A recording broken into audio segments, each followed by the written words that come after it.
In the previous section, when we were looking at triangles, we talked about how the sum of the angles has to equal 180 degrees.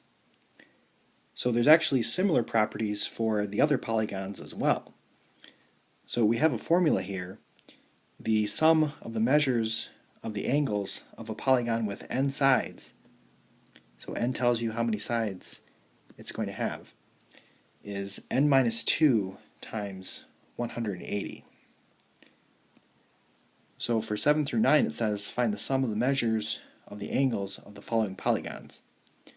So number 7 is a 6-sided polygon or a hexagon. So n would be equal to 6 here.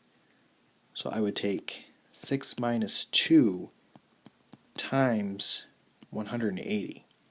So that is 4 times 180. And 4 times 180 is 720. So a triangle, the sum of the angles is 180. For a hexagon, the sum of the angles is 720.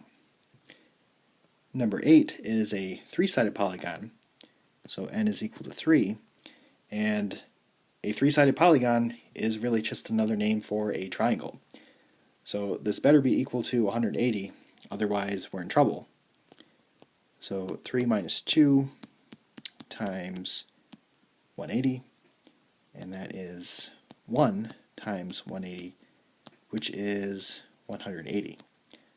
So again, we already knew that that should be 180, but it's kind of good to see that the formula works for a triangle as well.